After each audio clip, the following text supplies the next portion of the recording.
Émission du 6 mars 2024. Bienvenue à tous.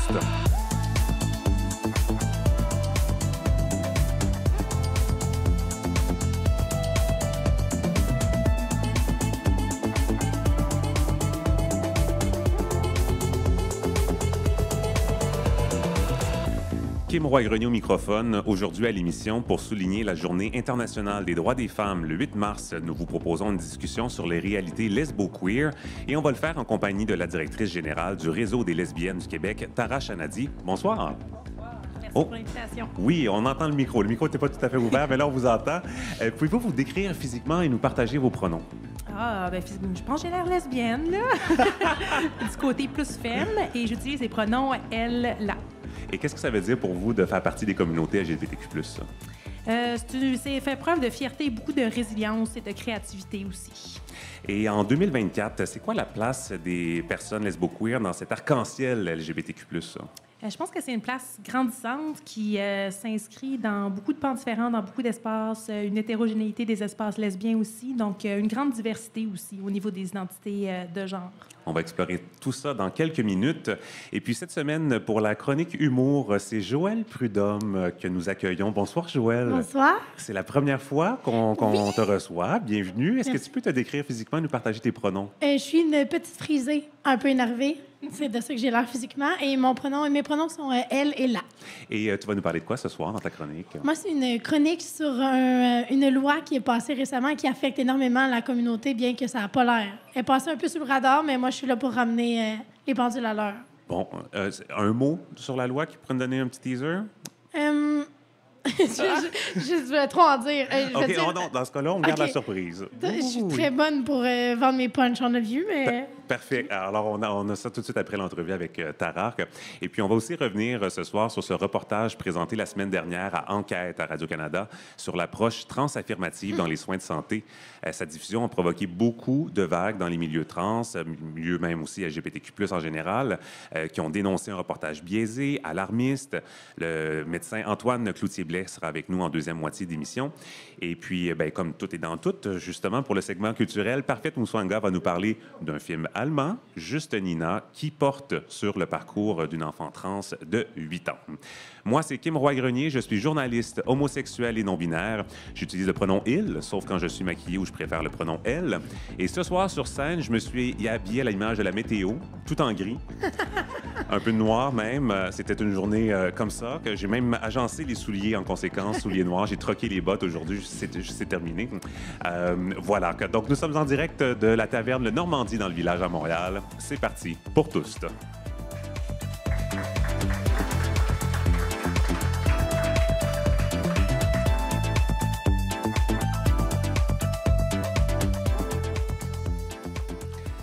Les 1er et 2 mars dernier avait lieu le premier colloque Recherche lesbienne organisé par le Réseau des lesbiennes du Québec.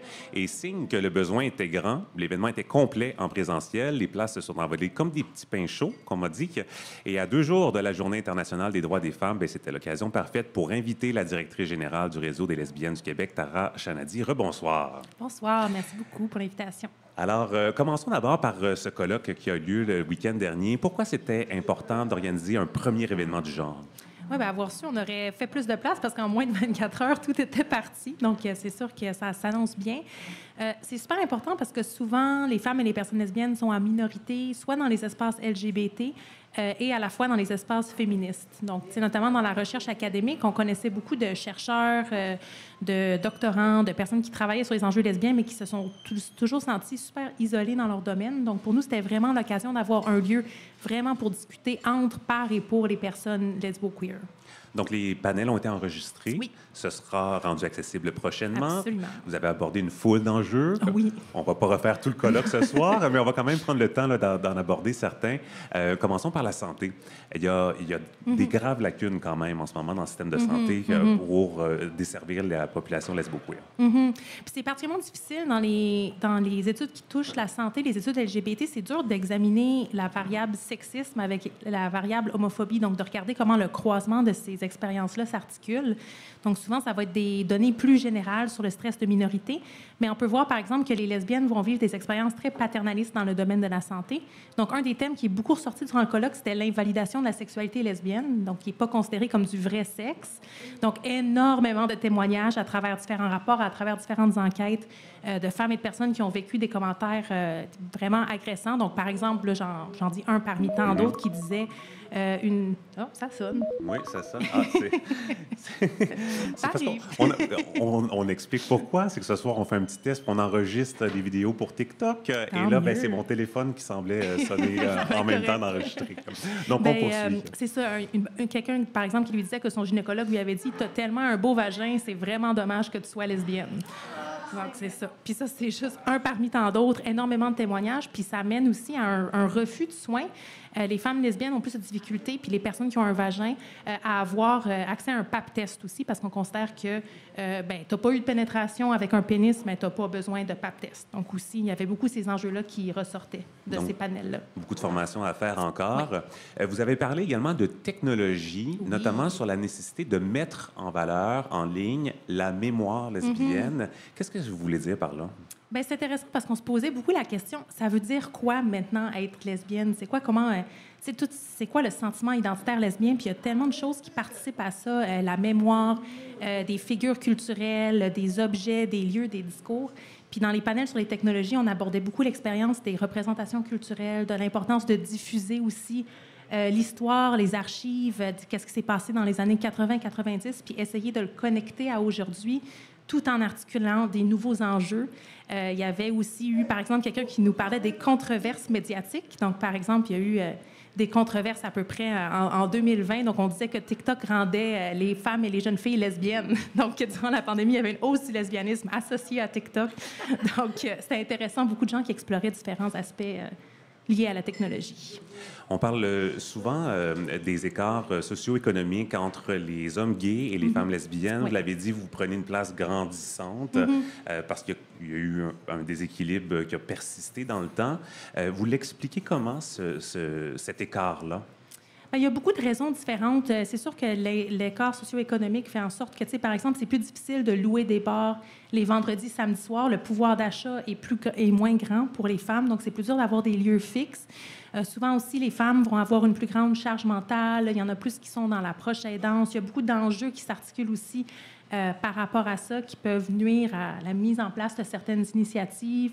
Puis il y a beaucoup d'enjeux dans les communautés lesbo-queer aussi par rapport à la santé mentale. C'est quand même une femme sur 3 à peu près qui va vivre une agression sexuelle durant sa vie. Donc, beaucoup de choses qui arrivent, beaucoup de traumas, beaucoup de différents enjeux qui s'articulent. Puis c'est pour ça que les communautés lesbo-queer font tellement preuve de créativité puis de résilience de créer des espaces malgré tous ces obstacles-là.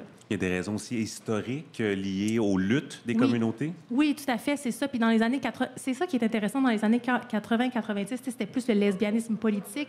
Donc les frontières étaient un peu plus fermées. Il y avait vraiment c'était des réseaux de femmes qui étaient généralement très, très pauvres puis qui s'entraidaient entre elles. Donc elle était exclue du marché du travail.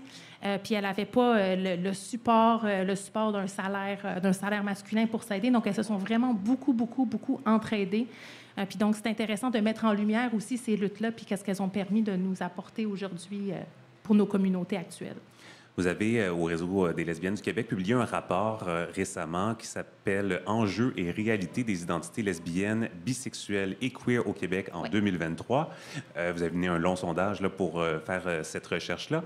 En plus, dans le fond, de nommer la sous-représentativité des personnes lesbo-queer, vous avez aussi noté un éclatement des différentes identités lesbiennes. Qu'est-ce que vous avez remarqué comme changement? Bien, c'est super intéressant. Par exemple, on a vu qu'il y a une grande diversité d'identification au niveau du genre. Il y a des personnes non-binaires qui s'identifient comme lesbiennes. Il y a des hommes trans qui ont longtemps fait partie des communautés lesbiennes, qui ressentent encore un sentiment d'attachement à ces communautés-là. Puis c'est pas que la non-binarité était pas présente dans les communautés lesbiennes dans les années 80. C'est ça que les activistes nous racontent. Ils sont comme, on était nous aussi, on se questionnait sur le genre. Il y en a qui disent lesbienne, c'est un genre. On articulait notre genre en dehors de la féminité. Mais c'est juste qu'on voit des nouveaux termes émerger. Donc, des nouveaux termes pour se définir. Donc, à genre, non-binaire. Il y a beaucoup de personnes. Il y a une personne sur 3 de notre sondage qui, quand même, on avait 1108 répondantes qui s'identifiaient comme femme queer. Donc, de se dire à la fois femme, mais à la fois queer, pas en termes d'orientation sexuelle, mais en termes de genre. Et Donc, au ça, niveau c'est de assez l'orientation intéressant. sexuelle? Au niveau de l'orientation sexuelle, on voyait une légère baisse de l'identification lesbienne à travers les générations, une légère hausse de l'augmentation bisexuelle selon les générations. Puis de façon surprenante, il y avait moins de femmes, si c'était juste un sondage qui était diffusé en français, qui s'identifiaient comme queer. Alors qu'on sait que dans les milieux anglo-saxons, le terme queer comme orientation sexuelle est beaucoup plus présent. Donc c'est intéressant aussi au niveau des différences sociolinguistiques. Vous avez parlé de l'identité homme lesbien. Moi, c'est quelque chose que j'ai découvert pour la première fois l'été dernier quand j'ai participé à une discussion à Fierté Montréal, où vous étiez d'ailleurs. Donc, mais je peux comprendre peut-être ce qui se passe dans la tête des gens quand ils entendent l'homme lesbien. Il y a comme une déconnexion dans la tête des gens. Est-ce que vous pouvez nous expliquer en fait comment cette identité-là s'articule?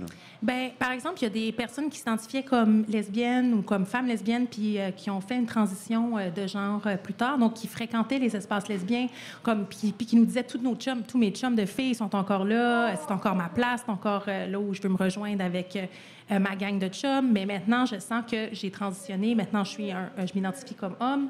Je peux plus tant avoir accès à ces espaces-là. Donc, c'est pour ça que c'est tellement important de rendre les espaces lesbiens, lesbo-queer plus inclusifs. Puis c'est sûr que ça pose quand même des défis parce qu'il faut quand même maintenir certaines frontières de sécurité pour pas se ramasser avec 15 hommes 6 dans le coin de la salle qui te regardent comme des pigeons sur une ligne électrique. Là. Fait que c'est sûr que c'est ça, c'est des nouveaux défis de rendre les espaces à la fois inclusifs et à la fois sécuritaires. Et donc, dans cette évolution-là, à travers le temps, vous avez parlé de nouveaux termes. Ouais. Est-ce que l'apparition de ces nouvelles réalités-là cause des petits enjeux au niveau intergénérationnel? Oui, c'est sûr. C'est ça, surtout, comme je vous disais au début, il y a des activistes lesbiennes qui ont vraiment lutté très, très fort dans les années 80, qui ont vraiment, qui ont beaucoup, beaucoup peiné pour avoir leurs acquis. Fait que des fois, je trouve ça peut-être difficile de tous ces changements linguistiques qui s'articulent vraiment beaucoup rapidement. Donc, peut-être se sentir, des fois, il y a un sentiment de se sentir menacé par les changements, mais il y a des vraiment belles discussions intergénérationnelles qui se font dans le respect puis dans la bienveillance. Il y a la journée de la visibilité lesbienne Oui. qui s'en vient, c'est le mois prochain. Vous allez lancer une thématique bientôt. On ne peut pas en parler tout de suite, mais ça s'en vient. On sait que ça revient au Bain-Mathieu. Oui. À Montréal. Et, Le 27 avril. 27 avril, vous travaillez sur une campagne de sensibilisation qui va accompagner tout ça. Est-ce qu'on peut déjà on peut en parler Oui, un c'est peu. ça, Donc, exactement. je peux peut-être... on va l'afficher à partir de début avril. Donc, ça va tourner autour d'habiter l'espace en tant que femme et personne lesbo-queer. Donc, autant la création d'espace que la place que les femmes et les personnes lesbo-queer prennent dans les médias, dans les espaces institutionnels et politiques. Donc, pour nous, c'est super important de visibiliser les femmes et les personnes. Tu sais, on sait que dans les médias québécois, il n'y a pas beaucoup de femmes et de personnes lesbiennes qui sont visibles. Donc, pour nous, c'est vraiment important de leur donner la parole, de leur donner la voix, puis aussi de se créer un sentiment de communauté puis de solidarité. Et je terminerai justement sur cette note positive-là, parce que vous me parliez de l'effervescence, Ouais. en fait, que dans le milieu lesbien, que ce soit au niveau création, au niveau entrepreneuriat. Oui, c'est ça. Puis c'est super intéressant. Les espaces lesbiens s'articulent de façon vraiment différente que les espaces gays qui ont tendance à être plus fixes. Donc, par exemple, il n'y a pas de bar lesbien actuellement dans le village, mais les espaces lesbiens sont très hétérogènes. Donc, il y a beaucoup d'événements. Il y a comme presque une dizaine de collectifs d'événements qui vont émerger à travers la ville, qui vont s'organiser à travers la ville. Donc, il y a beaucoup de créativité, il y a beaucoup d'initiatives qui se font. Donc, ça, c'est définitivement quelque chose de super intéressant. On sait même qu'à l'international, on a une réputation de ville lesbienne, donc Montréal comme ville Gwyn. Donc, on en voit partout, dans tous les quartiers. On est partout. Donc, pour ça, je pense que c'est super positif. Alors, le 27 avril, je rappelle la journée de la visibilité lesbienne. En fait, c'est le 26 avril, Oui, théoriquement, exact, mais vous faites ça le 27. Tara Chanadi, directrice générale du Réseau des lesbiennes du Québec, merci beaucoup d'avoir été avec nous. Merci beaucoup à toi.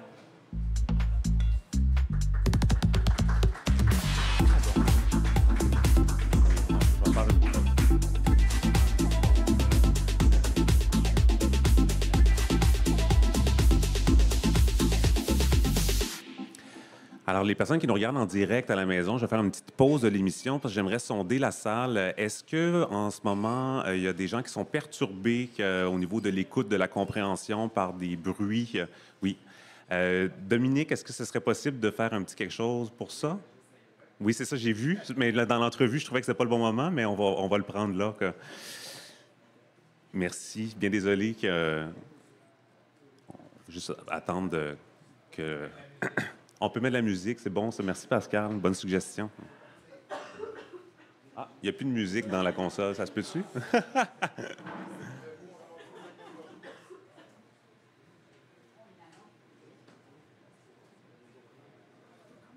On va prendre le temps, là, on n'est pas pressé.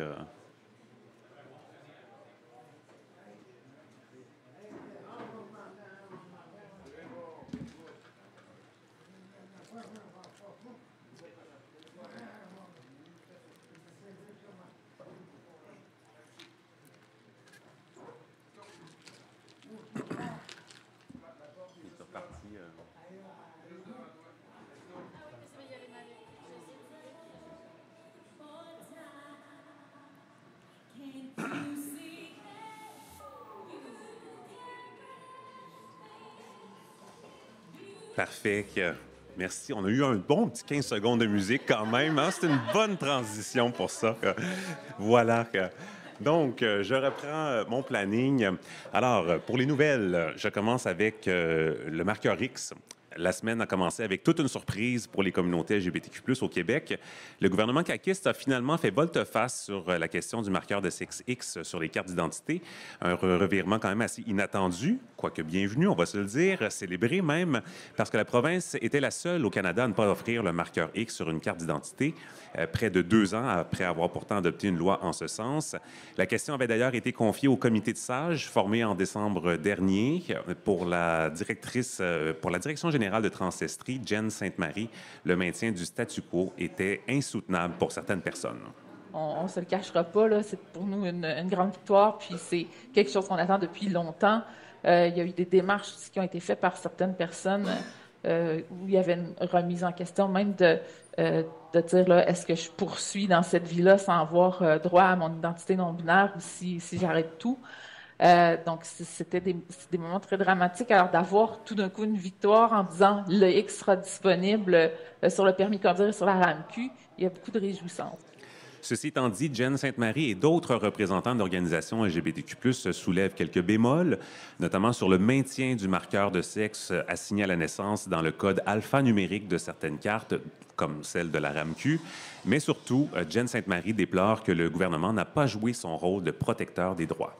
Ici, le gouvernement a une position forte, qui est ouverte, qui est accueillant dans son approche des personnes, de toute personne qui vit des oppressions, dans le fond, mais des personnes trans, des personnes non-binaires, mais ça va se traduire de cette façon-là dans la communauté, parce que dans la communauté québécoise, at large, parce que les gens vont se dire, ben, c'est normal. Ça va juste faire ça, c'est tout ce que ça va faire. C'est normal, j'ai pas besoin de m'inquiéter. Le comité de sages, de son côté, a décliné notre demande d'entrevue. Voici maintenant un résumé des nouvelles nationales et internationales.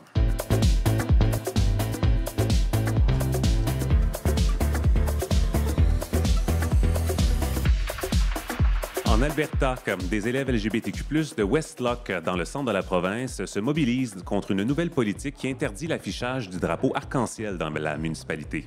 Selon Radio-Canada, cette interdiction, votée par référendum, n'avait pas l'appui du conseil municipal, qui est toutefois contraint de l'appliquer. Par exemple, le passage piéton arc-en-ciel sera enlevé d'ici le printemps. Le résultat serré du vote, 51 % pour, 49 % contre, motive toutefois les jeunes à agir pour promouvoir l'inclusion et la diversité. L'Alliance gay-hétéro de l'école secondaire invite la population à afficher le drapeau de la fierté dans leur cour arrière ou encore de peindre leurs portes de garage ou les allées aux couleurs de l'arc-en-ciel.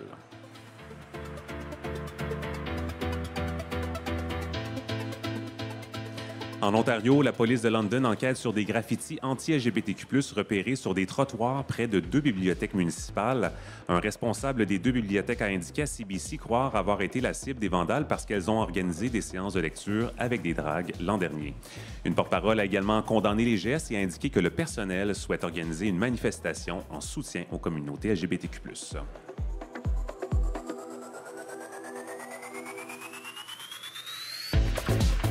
Et puis, léger sursis pour les communautés LGBTQ+, du Ghana, où le Parlement a adopté la semaine dernière un projet de loi qui condamne à plusieurs années de prison toute personne qui s'identifie aux communautés LGBTQ+, ou qui en font la promotion.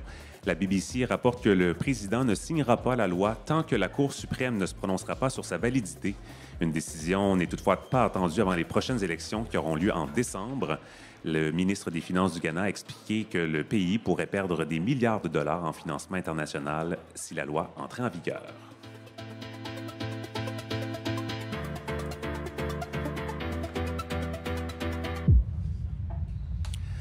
À la chronique humour, cette semaine, nouvelle collaboratrice. Bonjour. Joëlle Prudhomme. Bienvenue Oui. dans l'équipe, Merci Joëlle. beaucoup. Très content de t'accueillir. On va parler un petit peu de toi avant de plonger dans ton billet d'humeur. Qu'est-ce qui t'a amené vers l'humour? Mon Dieu, moi, l'humour, c'est mon rêve de TQ. À 7 ans, j'avais vu, j'avais vu une vidéo de Louis-José Hood à 7 ans. Et à cette époque-là, je voulais être Louis-José Hood.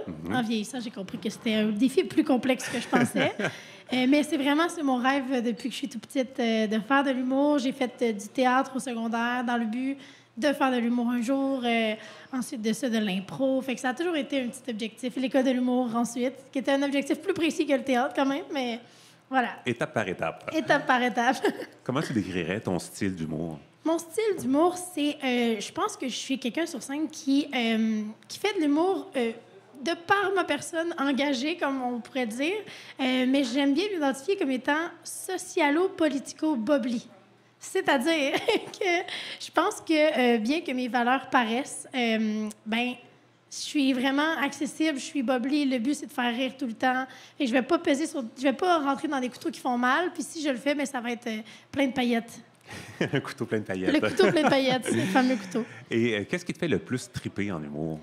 Oh mon Dieu, le quotidien de l'humour, c'est-à-dire d'avoir des grosses zones créatives dans la journée, ensuite de ça être en spectacle le soir, puis communiquer avec les gens, parce que l'humour, je l'ai vu en ligne durant la pandémie, c'est vraiment une forme de communication, en fait. C'est une forme d'art qui se fait pas seul devant un écran. C'est vraiment une discussion qu'on a avec le public, fait que c'est ça qui me fait le plus triper en humour, c'est cette discussion-là. Bon, mais on va se lancer dans cette première discussion, premier billet d'humeur. Et on commence avec un petit extrait sonore pour nous mettre dans l'ambiance. Oui, alors attention, un petit extrait. La motion est adoptée.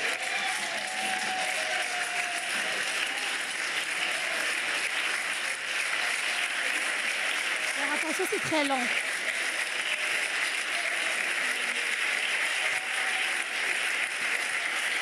Pas terminé encore.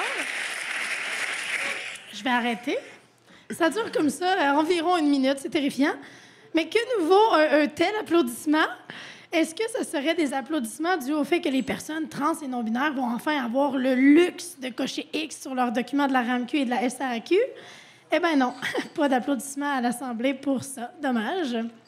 Est-ce que c'est des applaudissements de personnes queer qui accueille à bras ouverts l'acquisition de l'humoriste Taylor Tomlinson dans la famille des Bi?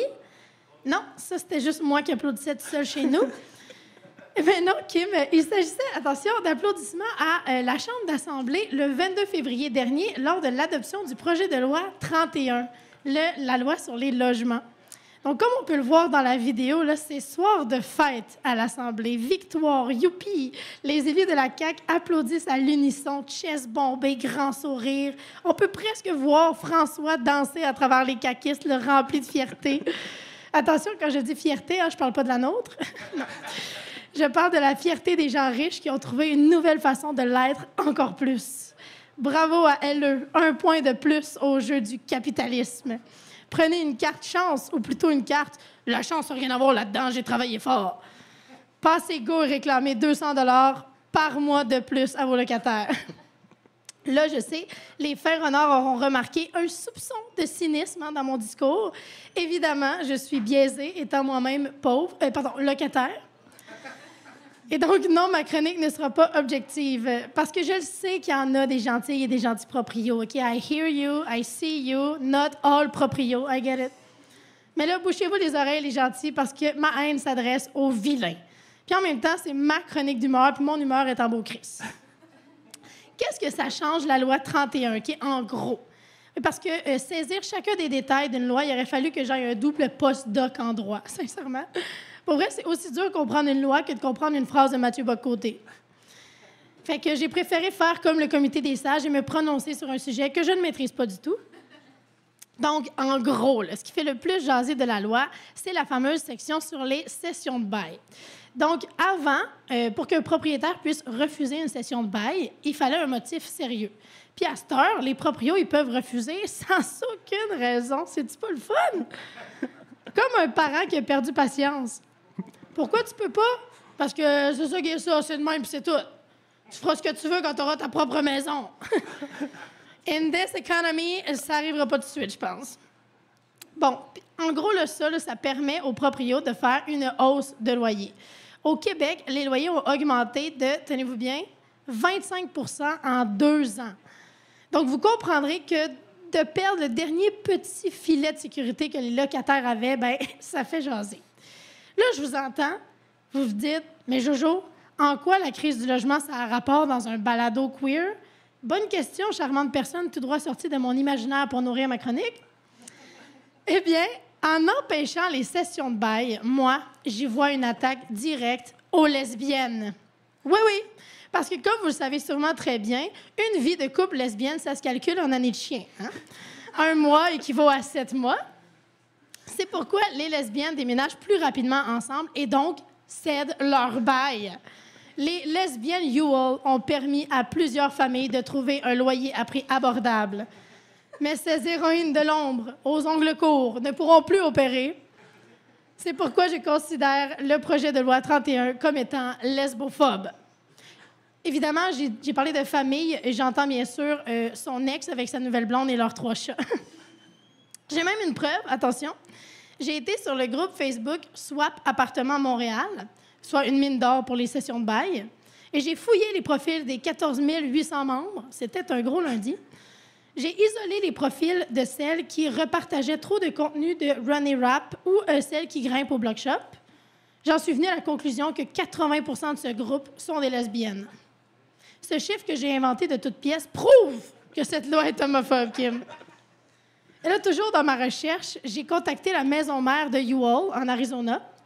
Alors, je leur ai demandé, « Hey, Ewell, how do you feel about la loi 31 au Québec? » And they are freaking out ben raide.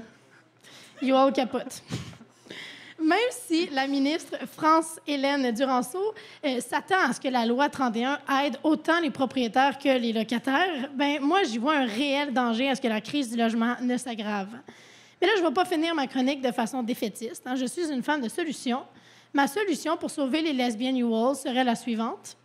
Je propose qu'on ferme les applications de rencontres et le bar de Montréal, lesbien, entre le mois de juillet jusqu'au mois de mai.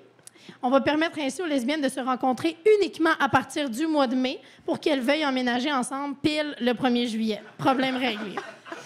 Puis sinon, comme le dit si bien Mme Duranceau, ben, qu'elles investissent en immobilier. Voilà. Joël, Merci. c'était difficile de ne pas rire trop fort dans le micro pour qu'on puisse t'entendre. Merci pour cette première hommage chronique. de le faire à côté d'une personne si importante dans le mouvement lesbienne, mon Dieu. Tout est dans tout. On l'a dit en début d'émission. Merci, Joël. On se retrouve un peu plus tard parce que je pense qu'il y a d'autres projets dans ta vie en humour, mais tu es à la programmation. On va se retrouver là, un peu plus tard au printemps. Merci Joël.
On est installé sur scène, enfin, on termine de s'installer sur scène avec le petit changement d'invité.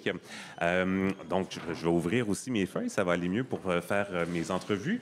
Jeudi, le 29 février dernier, l'émission Enquête à Radio-Canada a diffusé un reportage sur l'approche transaffirmative dans les soins de santé au Québec. Avant même sa diffusion, de nombreuses personnes et organismes LGBTQ+ se sont inquiétés de l'impact négatif du reportage sur la sécurité de nos communautés.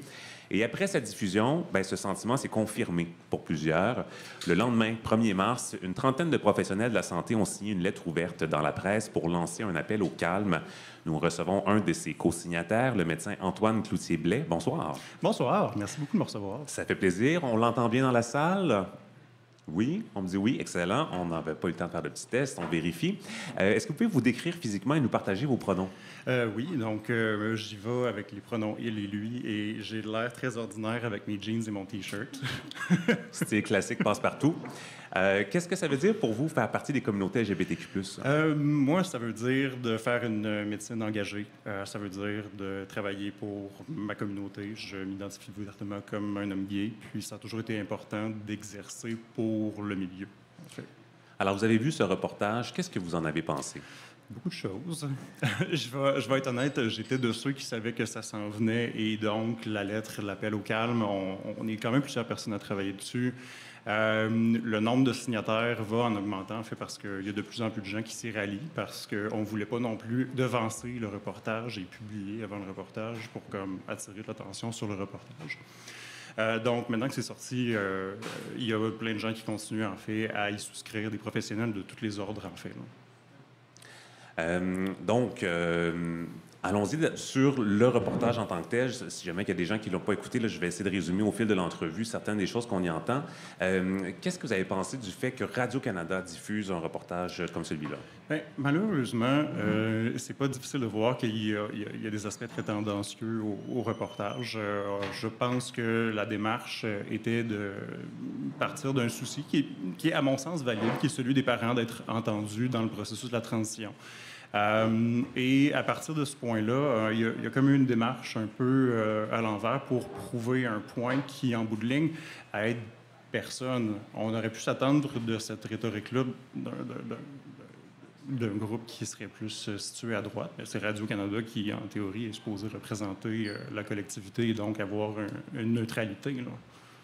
D'ailleurs, bon, il y a eu cette diffusion-là d'enquête à l'émission Enquête le jeudi. Le dimanche, Radio-Canada est revenu sur le sujet avec l'émission Tout le monde en parle, qui a invité la journaliste et une mère qui témoignait dans le reportage. Vous avez essayé de vous joindre à la discussion, que ça n'a pas fonctionné. Qu'est-ce que vous pensez aussi du fait que vous n'ayez pas pu se présenter à Radio-Canada pour exprimer votre point de vue? Ce qui aurait été intéressant, c'est d'avoir un droit de réplique. En bout de ligne, tout le monde a vu de notre côté le reportage, puis on avait définitivement des choses à dire, des pendules à mettre à l'heure, des corrections à apporter sur certains points qui ont été un peu laissés en suspens, sans nécessairement aller jusqu'au bout de l'idée. Ce qui donne l'impression, en fait, pour la majorité des gens qui ne sont pas nécessairement au fait de tout ce qui a trait à la médecine transaffirmative, que on exerce quelque chose qui est en fait presque expérimental, ce qui est pas le cas, là. Justement, plongeons dans le reportage. Parlons de ce droit de réplique que vous auriez aimé avoir. Vous m'avez parlé des experts qui sont cités dans le reportage, en fait, qui sont interviewés. Pour vous, il y a... Bon, ce choix-là, considérant la recherche, la méthodologie de ces chercheurs-là, vous remettez tout ça en question?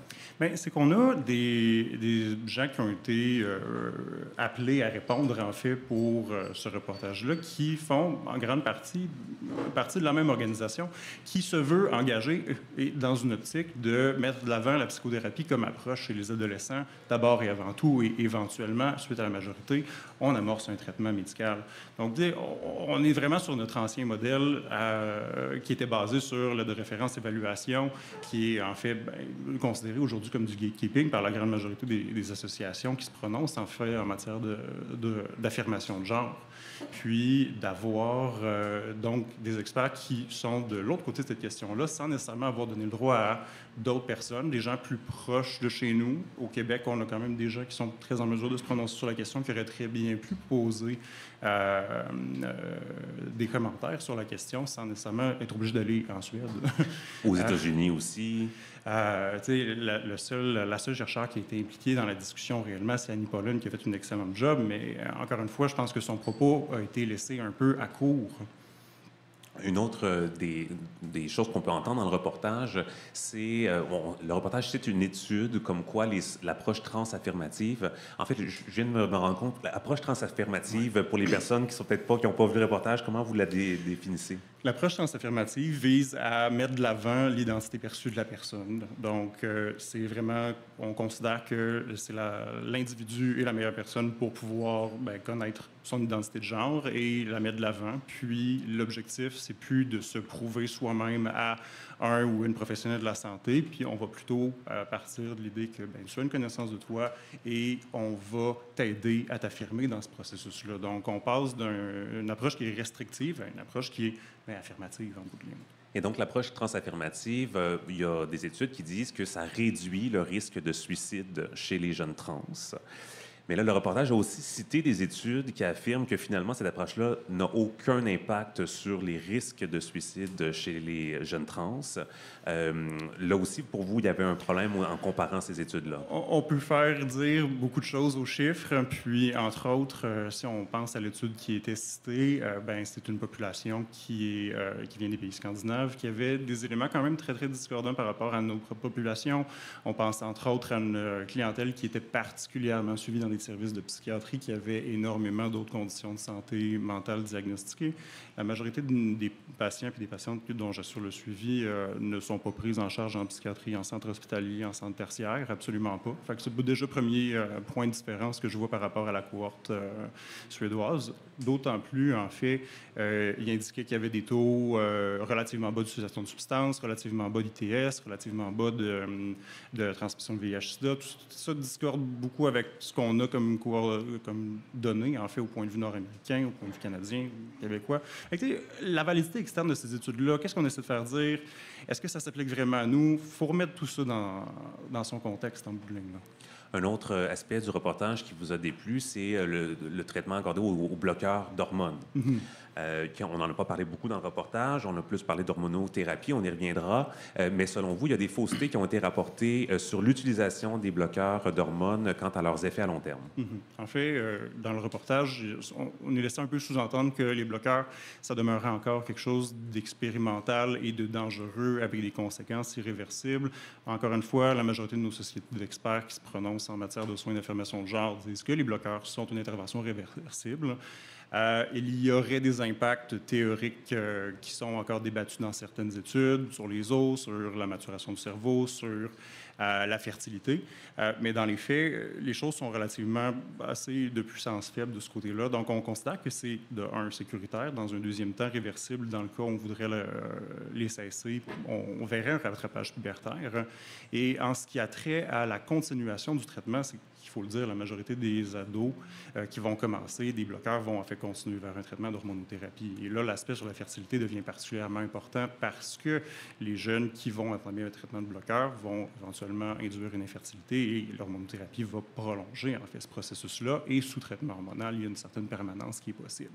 Ceci étant dit, l'infertilité en masculinisation sous la testostérone, il y a quand même beaucoup de données qui nous montrent une certaine réversibilité.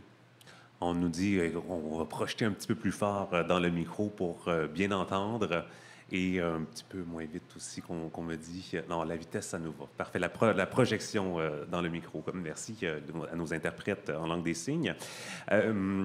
Donc, faisons le lien entre bloqueurs d'hormones et l'hormonothérapie. Parce que, dans le fond, on en parle dans le reportage aussi de l'hormonothérapie.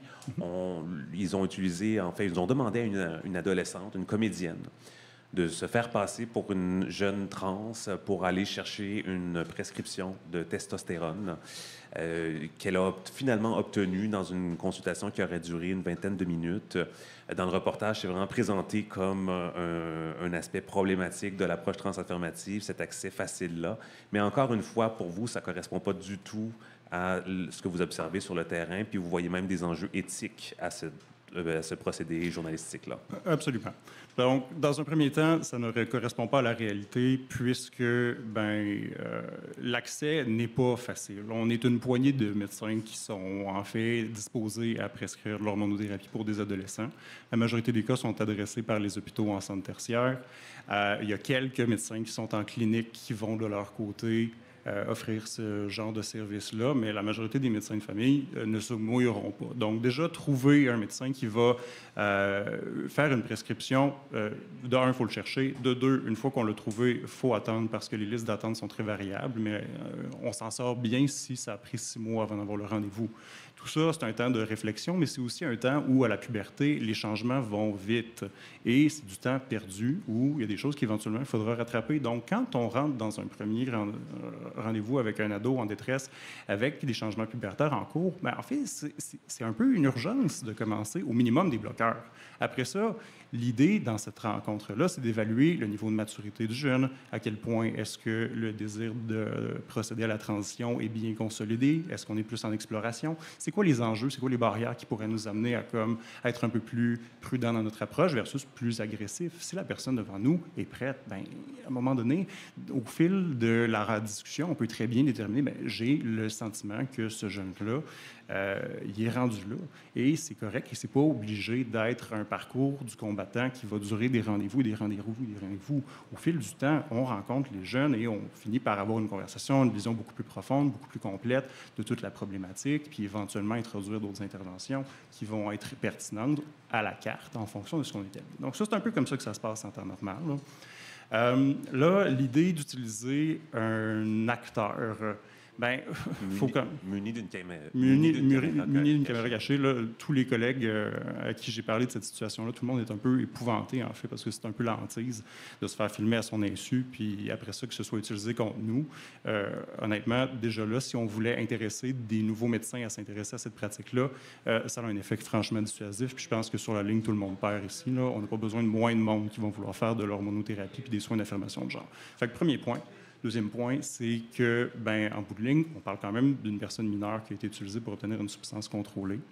Puis ça, c'est pas à moi de me prononcer à savoir si c'était légal ou correct, mais je dois admettre que il y a quand même des questions à soulever aussi de ce point de vue-là, je pense. Le reportage donne beaucoup la parole aux parents d'enfants trans qui ont amorcé une détransition. C'est aussi une critique du reportage, comme quoi ça vient légitimer ce discours sur les droits parentaux porté par plusieurs mouvements anti-LGBTQ+. Et en même temps, bon, les inquiétudes parentales, quand un enfant affirme son désir de transitionner, elles sont réelles, ces inquiétudes-là. Alors, comment accompagner ces parents inquiets? Absolument. Mais ça, je pense en fait que c'est une des occasions manquées de ce reportage-là, qui aurait pu être beaucoup d'autres choses, puis qui aurait pu, entre autres, se faire l'avocat du manque de ressources en santé mentale, en accès psychosociaux au Québec. C'est une des lacunes qu'on peut facilement voir, c'est que c'est très long de voir un professionnel. C'est difficile de tomber sur une personne qui va être capable de travailler avec les enjeux dont on doit parler. Puis effectivement, ça laisse un peu les gens laissés à eux-mêmes, de devoir se trouver des professionnels via le privé. C'est pas tout le monde qui a les moyens de faire des soins au privé. Donc là, il y a un élément qui est un peu, qui est une inégalité en santé. Et ça aurait pu mettre la lumière, en fait, sur ce vide-là de services psychosociaux, en fait, au public, facilement accessible, dans des délais absolument adéquats, qui permettraient d'encadrer à la fois les jeunes et les parents dans ce processus-là. Mais non, si on veut ça, ça va plutôt être trouvé justement en centre spécialisé, alors que, encore une fois, est-ce que c'est la tâche des hôpitaux, centres tertiaires, de voir tous les ados avec de l'incongruence de genre? Bien, on n'arrivera pas là. Oui, puis le reportage souligne aussi qu'il y a eu une augmentation assez impressionnante des cas. C'est vrai, mais comme vous dites, pour vous, c'est pas parce qu'il y a contagion, comme certains l'ont perçu dans le reportage, mais bien parce qu'en fait, on en parle de plus en plus. Je pense définitivement que tout ça vient de la visibilité, puis de la communauté, puis de la capacité, en fait, des gens à pouvoir exprimer, puis à pouvoir de plus en plus faire un coming out sur leur identité de genre. Donc, c'est pas nécessairement, à mon sens, une contagion, mais bien plutôt une mise en vue de quelque chose qui était toujours présent, là. On va parler un petit peu des transitions, parce que, comme je le disais, le reportage met de l'avant deux jeunes trans qui ont amorcé ce processus-là. Alors qu'en réalité, les personnes qui détransitionnent, statistiquement, proportionnellement, c'est quand même assez minoritaire.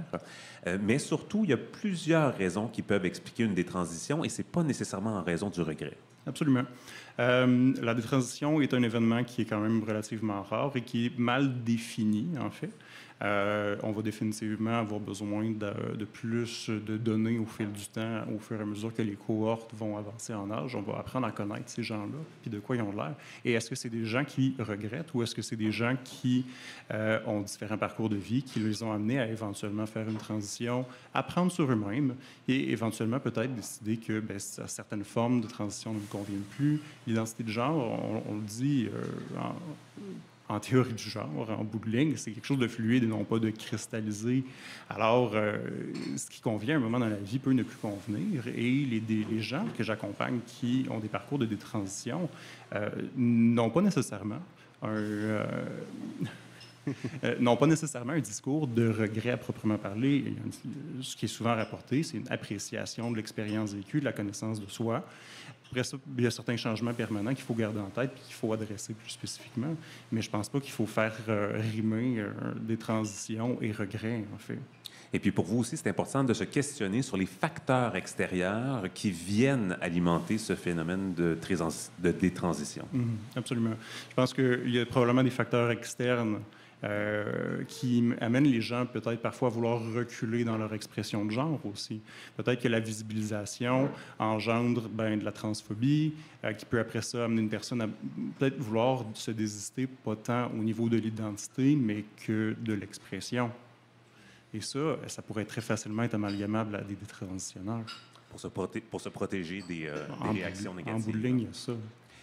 D'ailleurs, les facteurs extérieurs ont déjà des impacts sur l'offre de services. Vous me disiez qu'il y a le Centre Meraki, spécialisé dans les soins trans, qui a cessé d'offrir certains services.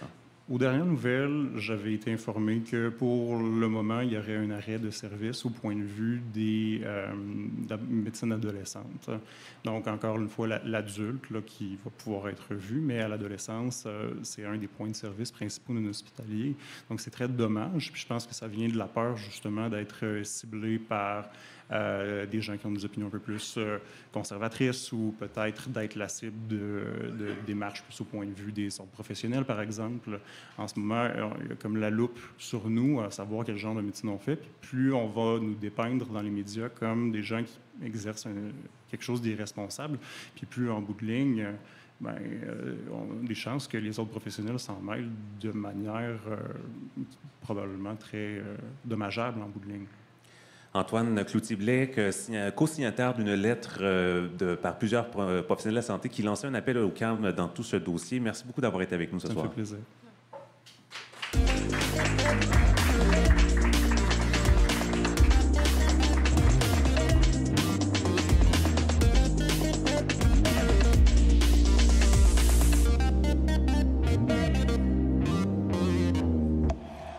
Le Festival international du film pour enfants de Montréal, le FIFEM, a entamé sa 27e édition la semaine dernière. Ça se déroule jusqu'au 10 mars.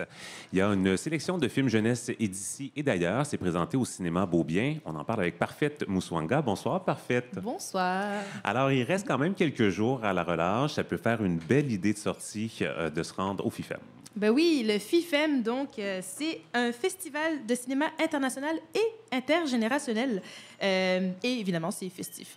Et donc, leur but, c'est d'offrir un éventail du meilleur du cinéma jeunesse mondial. C'est un festival qui n'a pas peur de se positionner puis d'afficher ses valeurs dans ses choix de programmation.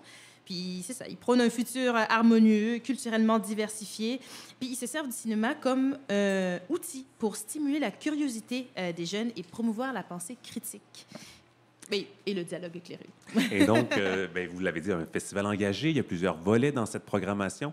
C'est quoi la place accordée aux communautés LGBTQ+. Eh bien, sur le site du FIFEM, dans l'onglet « Les couleurs multiples du FIFEM », on retrouve une sélection de films LGBTQ+, des œuvres qui abordent la diversité sexuelle et qui permettent un moment de discussion, de réflexion, puis tout ça dans l'idée d'appuyer sur l'importance du développement personnel et de l'épanouissement. Donc, c'est ça. Je trouvais ça important et précieux d'aller oser dans cette direction, surtout dans le cadre d'un festival pour enfants. Le festival est fier de soutenir la communauté LGBTQ+.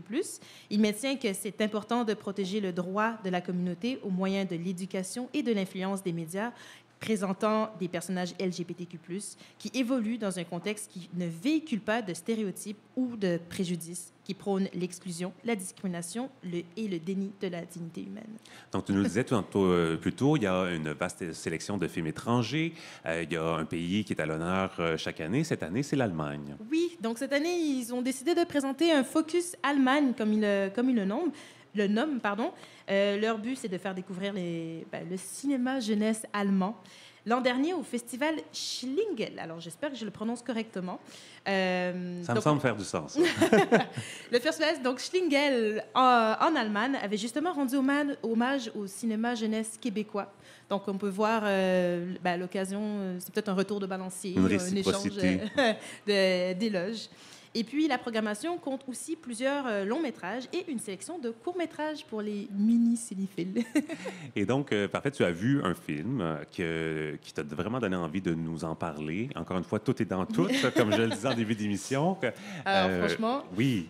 Oui, le film s'appelle Juste Nina. C'est un film de Karine Eberlein. Alors, encore une fois, j'espère que je massacre pas trop le nom. Le film parle de la transidentité d'une enfant de 8 ans et des difficultés familiales qui entourent la transition.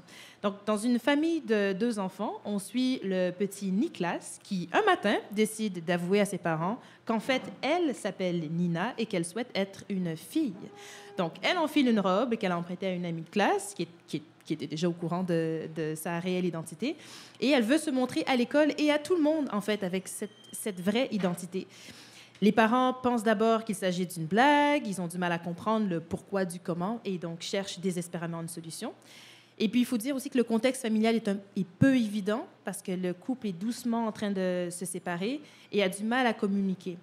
Donc, les parents choisissent de retirer Nina de l'école pendant 1 semaine. Ils sont convaincus qu'il s'agit juste d'une phase, mais ils seront bien forcés de constater que cette nouvelle réalité, ils vont devoir l'affronter. Et justement, ça rejoint l'actualité des derniers mois où on a beaucoup parlé d'accompagnement entre les parents de jeunes qui expriment ce désir de transitionner. Et ça t'a beaucoup marqué en regardant ce film-là, comment c'était traité cet enjeu-là? Ben, franchement, le film, il m'a aussi ouvert les yeux. C'est-à-dire qu'il y a plusieurs lectures de niveau. D'un côté, on a une enfant qui est intelligente, qui exprime clairement ses besoins, qui n'est même pas inquiète du regard des autres. Par contre, ce qui compte pour elle, c'est le regard que ses propres parents vont porter sur elle et le soutien qu'elle va obtenir de leur part. Puis d'un autre côté, il y a justement les parents qui, eux, se rejettent la faute, qui croient que c'est dû à un traumatisme à cause de leur séparation. Puis là, vraiment, tout y passe. On entend le mari blâmer la femme. Ils disent, parce que tu lui as fait trop de crêpes, tu lui as mis du vernis sur les ongles 1 fois. Vraiment, c'est un peu terrible. On constate vraiment les 2 mondes qui séparent la jeune enfant de ses parents. Totalement. Quand on se met au niveau de Nina, il n'y a pas de problème. Rien ne change. Puis elle le dit elle-même, je reste moi. Mais quand on regarde au niveau des parents, c'est carrément un deuil qu'ils ont besoin de faire. La mère, elle a dit à un moment, j'ai eu un fils pendant 8 ans et tout à coup, il est parti. Par contre, alors c'est quand même la première à réaliser que si elle continue de projeter ses propres craintes sur son enfant, c'est l'enfant qui va en subir les conséquences. Donc, elle est bien maladroite au départ, mais elle tente quand même de supporter la transition de sa fille. Et donc, il y a une scène qui m'a beaucoup fait rire où elle joue à la fille avec Nina. Elle lui met du maquillage. Puis il faut imaginer le fard à paupières bleu, les joues roses, un peu une caricature, le maquillage pour enfants. Et puis, Nina, ça la déplaît. Puis elle lui dit, les filles de mon âge ne ressemblent pas à ça. Toi, tu ne ressembles pas à ça. Puis elle dit, mais parce que moi, je te dis que je suis une fille, ça ne veut pas dire que je vais être une bimbo. J'ai trouvé ça quand même assez articulé. Il y a quand même vraiment une clairvoyance chez l'enfant dans ce film-là. Elle sait ce qu'elle veut, elle l'affirme. Totalement. Donc, la mère qui réagit comme ça, le père, lui? Alors, le père, c'est beaucoup plus difficile. Il a beaucoup plus de mal encore. Ses réactions sont même parfois assez colériques. Il prend un peu ses distances avec son enfant. Puis, dans une scène qui m'a aussi jetée à terre, on voit Nina qui s'habille avec les vêtements de son frère et qui va voir son père et qui lui dit « Écoute, papa, j'ai joué le rôle de Nicolas pendant 8 ans et je peux continuer de le faire pour toi si ça fait que... » Alors, je paraphrase, hein, et si ça fait que tu vas continuer de m'aimer. Donc, voilà. Ah, c'est quand même poignant comme phrase de film. C'est fou. Il y a Antoine juste à côté là, qui réagit, qui est comme ouf. Franchement, je vous dis, on peut difficilement être plus dans l'actualité avec le film. D'ailleurs, quand tu l'as vu, ça t'a rappelé un témoignage qu'on a eu à l'émission l'automne dernier. On avait reçu la mère d'un enfant trans qui nous parlait de l'accompagnement qu'elle désirait offrir. C'est drôle, elle a utilisé le mot deuil aussi. Hein, donc, c'est vraiment c'est des étapes qui sont présentes dans ce processus-là. Et donc, c'est pas facile. Non. Et on le voit, ça, dans le film. Et tout de suite, en voyant le film, j'ai repensé à son passage à l'émission et je pense que ça me donne en tout cas le sentiment que je comprends un peu mieux le décalage que peuvent ressentir les parents, les frères et sœurs, l'entourage quand ils sont exposés à cette situation. Puis ça le met plus en lumière. Puis je vous dis, il y a tellement plus de choses encore. Je pourrais parler longtemps du film. Je ne vous ai pas parlé de l'aspect de la pression, du regard des autres parents d'enfants, le retour à l'école de Nina. Vraiment, le film, il est brillant. C'est très, très bien construit. C'est vraiment une pépite. Vraiment. Alors, c'est encore temps de le voir, qu'il y a une représentation le 8 mars en après-midi au cinéma Beaubien. Le festival, lui, se poursuit jusqu'au 10 mars. Toute la programmation et les horaires sont disponibles en ligne. Est-ce que tu sais s'il y a justement des films disponibles en ligne pour les gens qui ne sont peut-être pas à Montréal? Il faudrait que je n'ai pas pris le temps de vérifier non plus. En tout cas, il y aura sûrement l'information sur leur site Internet. En terminant, Parfaite, on a quelques nouvelles de la Fondation Massimadi et de son programme Momentum. Oui, alors le programme Momentum, c'est un programme qui sert à combattre les discriminations et promouvoir l'inclusion des jeunes talents de la communauté afro-queer dans l'industrie du cinéma québécois et canadien. Donc, ils ont réuni 8 scénaristes afro-queer pour les soutenir dans le développement de leur projet audiovisuel. Donc, ils auront fait des formations, du mentorat sur une période de 6 mois. Et on pourra bientôt voir le fruit de leur travail. Donc, 4 interprètes, j'en fais partie, je dois l'avouer. Un peu d'autopromotion. Alors, même pas. Pour le coup, alors, on n'est pas du tout... c'est pas du tout pour nous mettre en avant, nous, mais c'est juste qu'on a plongé dans ce projet-là. On a découvert 8 univers complètement différents, puis incroyablement sensibles. On a pu les rencontrer aussi, ces scénaristes. C'est très nouveau et ils sont très, très, très fébriles. Donc c'est vraiment une beauté. Donc, c'est pour ça que je me permets de témoigner, parce que je sais de quoi je parle. Donc, ça aura lieu le 14 mars à 18h à Los Gang Plaza. C'est gratuit, il suffit simplement de s'inscrire en ligne. Nourriture, boissons offertes également. C'est l'occasion de réseauter, d'apprendre à découvrir. C'est une petite sortie pas chère, on les prend ces temps-ci. Ah, mais franchement, foncez. Alors, Parfaite Moussanga, qu'on pourra donc voir sur cette scène du Los Gang Plaza le 14 mars. Merci beaucoup d'avoir été avec nous. Avec plaisir. À bientôt.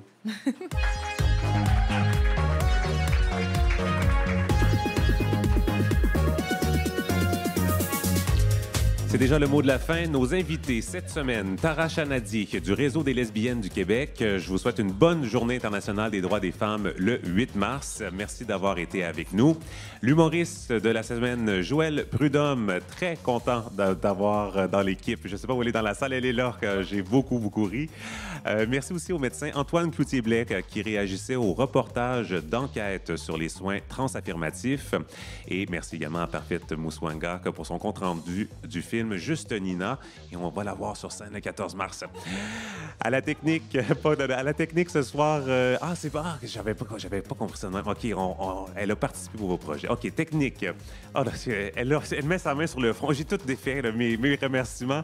À la technique ce soir, Lou Perreno et nos interprètes en langue des signes, Marie Penel et Catherine Langevin-Pepin.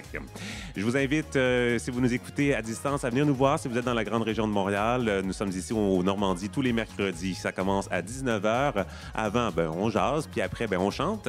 Et puis, vous pouvez aussi nous suivre sur nos réseaux sociaux, Facebook, Instagram, TikTok. Abonnez-vous à notre infolette. Je l'envoie tous les jeudis lors de la mise en ligne de l'émission. Et si jamais vous avez des suggestions, des idées de sujets, écrivez-nous. Ici Kim Roy-Grenier, au nom de toute l'équipe, merci d'avoir été avec nous.